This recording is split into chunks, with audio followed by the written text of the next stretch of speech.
ভাঙা সেই তুফাই না কই স্যার ওর দাদা আবার বিয়ে করতে গেছে। আমার কাছে কইলো ওর দাদা বলে ওর আব্বার দাওয়াত করিল।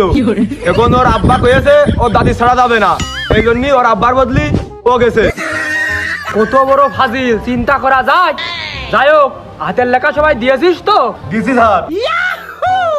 বাহ, ভালো। কি রে খাতা খাতাই রে, বাপ্পারাজের খাতা না? জি স্যার। ও হারাম দাদা, আজকে হাতের লেখা আনিস নি কে? স্যার কালকে আমার নানির সাথে সাদিয়া আমাদের বাড়ি আসিল। ও স্যার রাত্রি ওই টিকটক করছিলাম আর হালকা হাতে হাত রেখে কখন যে ঘুমিয়ে গেছি টেরই পাইনি। হ্যাঁ, বিষয়টা দেখতেছি। তবে রে হাত পাত স্যার এই হাতে আপনি মারতে পাইলেন? কাল ছাড়া রাত সাদিয়ার হাত এই হাতের উপরে ছিল রে। কেন তাহলে বল, বাংলাদেশে যুদ্ধ হয়েছে কত সালে? তা তো আর আমি নিজে চোখে দেখিনি, শুনলাম আমার আব্বা দিন হইলো, তারপর দিন যুদ্ধ শুরু হইলো। এটাও পারলি নে। এই জসিম, জি স্যার। তুই বল, দেশ স্বাধীন হইলো কত সালে? হাজরে তো সহজ প্রশ্ন ধরে না, এ কোনো বিষয় নাকি? স্যার 2002 সালে। 2002 সালে কোন দেশ স্বাধীন হইলো? কিভাবে আমার একটু বুঝতো? স্যার তাহলে শোনেন, আমাদের বাড়ি ভাষা স্বাধীন হয়েছে 2002 সালে, আমি হয়েছি 2000 সালে, তাহলে কি হইলো?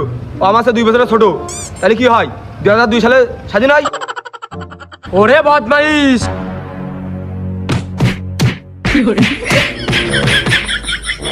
সব অটো পাস করে আইয়াছে কলেজে।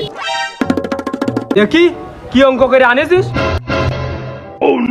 অঙ্ক তো একটা হয়নি। এটা ডিপ জলের খাতা না? অঙ্ক ভুল হলো কি করে? আর অঙ্ক তো ভুল হওয়ার কোনো কথা না। তোর বাপের কাছে আজ নালিশ দিয়ে তোর মায়ের খাওয়াবো, তখন বুঝবি। স্যার আমি কেটে বসবো, অঙ্ক কি আমি করিস নাকি? তুই করিস নি তা কিটা করে আছে? স্যার আব্বা কইলো বাজারতে এক পুটলি গুড় নিয়ে আই, তোর অঙ্ক করিয়ে দিবানি। তা ভুল আমার হইলো কি? ভুল তো করিয়েছে আব্বা। ধৈর্যের বাদ তো আজ ফারাক্কার মতো খুলে দেওয়া লাগলো। এই বাপ্পারাজ তুই বল, ইংলিশ পারবি তো? হ্যাঁ স্যার, ইংলিশে তো আমি উড়ো দা। বল হুইস মানে কি? এ কি আর কি ভুল টুল হইলো নাকি?